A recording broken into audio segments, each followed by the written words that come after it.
India's emphatic response to a new round of tariff threats from the United States, even as President Donald Trump signals he is ready to escalate the economic dispute, is grabbing headlines. The international trade is on the edge. Over the past several days, trade tensions between Washington and New Delhi have reached a fever pitch, prompting India not only to defend its core economic interests but also to call out what is described as unfair double standards by both US and the European Union regarding global commerce, especially trade with Russia.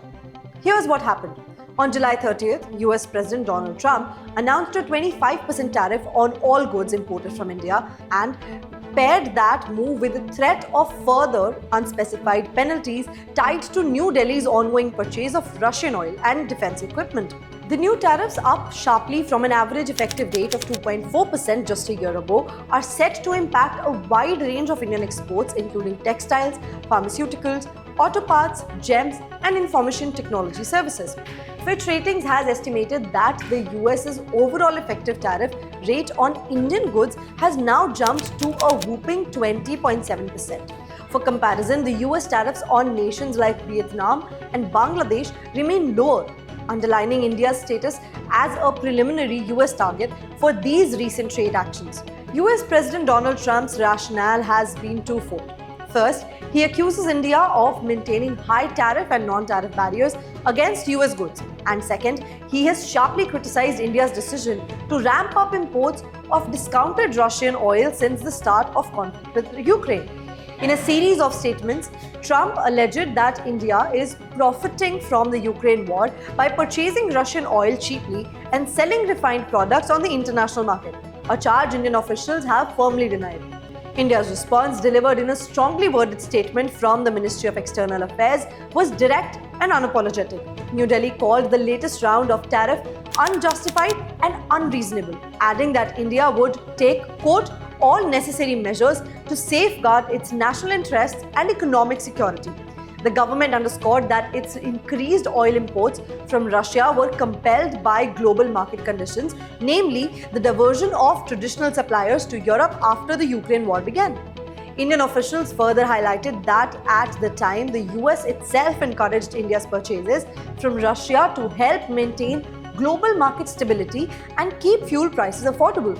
What stands out most is India's counteroffensive is its focus on inconsistencies and what it describes as, quote, duplicity by Western nations. The statement from the Ministry of External Affairs specifically called out both the US and the EU for continuing their own trade with Russia.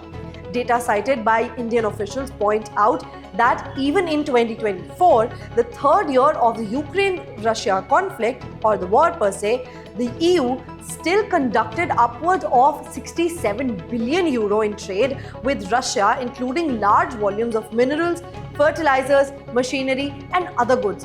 The US too has maintained flows of essential goods to Russia, especially in sectors not directly targeted by sanctions. India argues that much of Western pressure on New Delhi ignores the fact that its trade with Russia remains a necessity, not a luxury, given the need for affordable, stable energy supplies to sustain a population of 1.4 billion. Recent developments have not only highlighted diplomatic rhetoric but also triggered practical steps from New Delhi. Indian officials have begun urging exporters to aggressively build homegrown brand distinctiveness and look beyond the US market for growth opportunities. Efforts are underway to boost exports to the Gulf, Southeast Asia, Africa, and Latin America, while also considering further incentives for domestic manufacturing and brand building to counteract expected revenue losses. Sectors most vulnerable to tariff shocks, such as garments, diamonds, auto components, and IT services, are now looking to restructure supply chains and diversify markets. Some fear that the timing of Washington's measures could not be worse.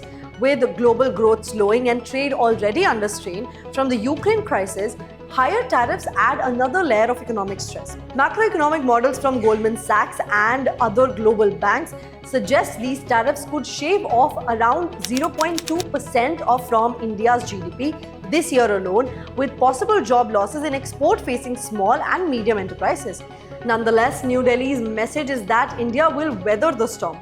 Past shocks, from steel tariffs to pandemic-era disruptions, have led to greater resilience and reform, not retreat.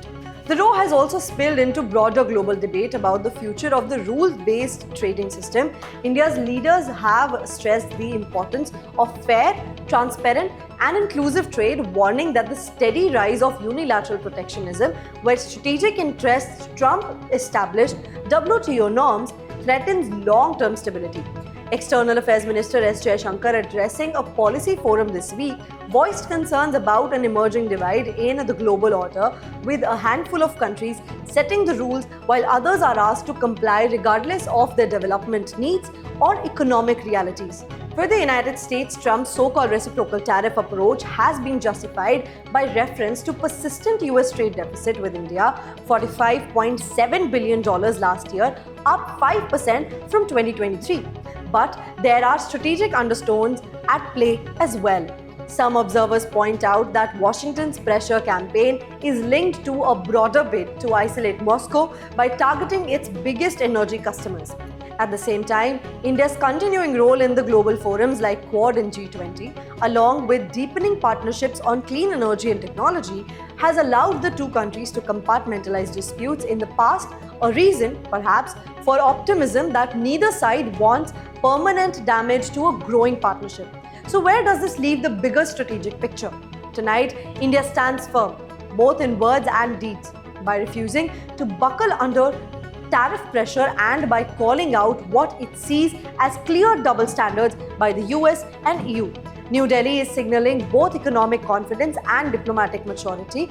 Indian policymakers are working to limit domestic fallout, support vulnerable sectors, and accelerate reforms to make the country's export economy more robust, diversified, and resilient. At the same time, the world is watching how this standoff will play out. With the US, despite raising tariffs, eventually return to the negotiating table in search of some compromise. Will the EU rethink its posture as accusations of hypocrisy mount? And the WTO or other global bodies offer credible solutions to avoid further unraveling of international trade rules? From an Indian perspective, this episode underlines a hard-learned lesson. Global power equations can shift quickly, but sustained progress depends on strategic autonomy, competitive innovation, and a readiness to defend national interest without resorting to isolationism. As the world's fastest growing major economy, India's response, firm, reasoned, and forward-looking, reflects an evolving role in shaping not just its own destiny, but the tenor of the global economy. And with resilience and diplomacy guiding its hand, India aims to not just respond to shocks, but to help set the terms for tomorrow's trade. For now, the message is clear. India is ready to engage, ready to compete, and when needed, ready to call out the world's double standards in pursuit of its people's prosperity and security. We will continue to track this story as it develops. I am Gunjan Handa for the Asian Chronicle.